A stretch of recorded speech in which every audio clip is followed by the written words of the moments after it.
Hi, Pavel. My name is Ellen. I'll be correcting this essay for you today. I see you sent us a task 1, so let's get right into it. Dear Mr. Twister, don't forget your comma here. Okay. My name is John Smith. I am a full-time student from the University of Toronto. I am having a vacation starting on August 1st, and I decided to visit UK. The program English and Homestay caught my attention, and I would like to participate. I've never been to UK before, so I'm gathering information about accommodation, food, and culture. I would really appreciate if you provide me with some data. I'm especially interested in general culture and how to get along with people. Finally, I have already paid my air ticket operated by British Airways. I'm departing on August 2nd in the morning by Canadian time. Interestingly, due to the time gap between Canadian and UK time zones, I'll arrive in UK in the morning as well. Okay, since I don't know London, I would appreciate if you pick me up at the airport. I'm looking forward to meet you on my arrival date. Sincerely. Okay,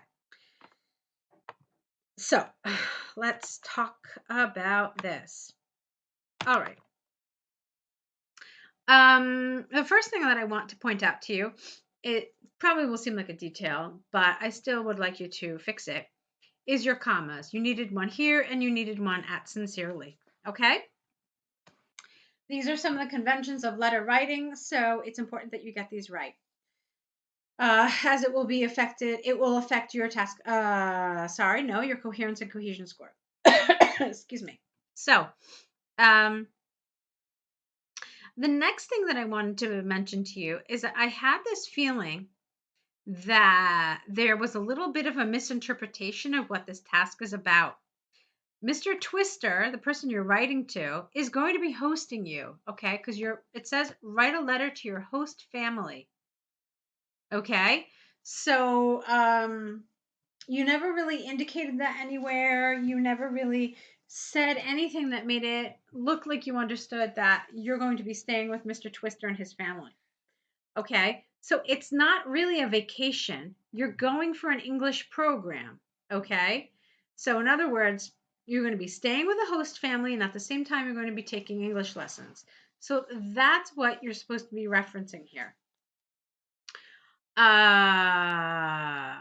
So what would be more appropriate is, Dear Mr. Twister, and then since this is a formal letter, one of the things we typically do in formal letters is we write why we're writing. So I'm writing regarding the English and Homestay program,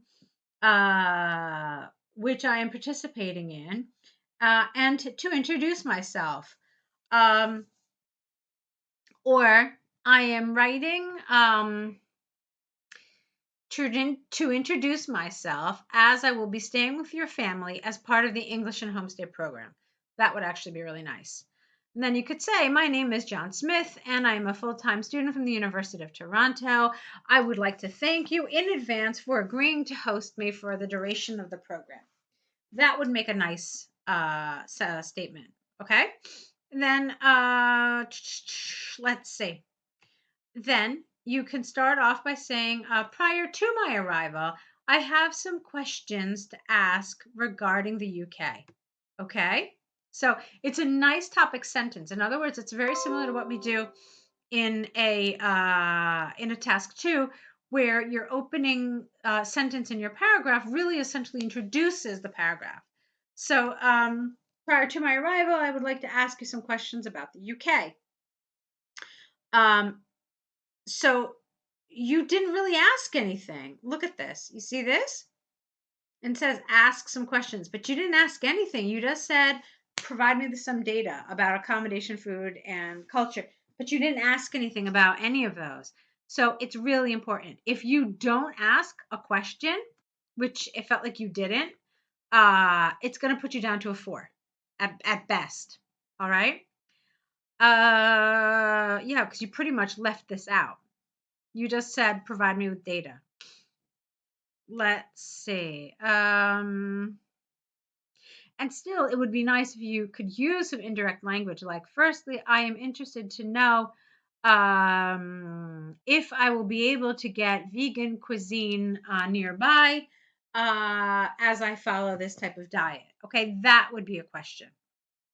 Or also, could you tell me what the easiest way to get to my English program is. All right, that also would be okay. So let's move on. Uh, this was okay. However, since this is a formal letter, you want to avoid contractions. So not I'll, it should be I will and I do not know London. And then grammar here, I am looking forward to meeting you on my arrival day. Okay, so that's my feedback about this letter. Definitely, I thought a lot of the grammar was very good. Oh yeah, and I is informal too. Should be I have. Also, it should be the UK since just straight UK sounds a little strange. So that's pretty much it. I'd like to see more work from you, Pavel. I'd like to see what you're doing in task 2. Certainly, I would like to see that. So let's see if we can continue working together and see if we can help you prepare for IELTS. Okay. So thanks for sending this in, and I look forward to hearing from you and seeing more of your work.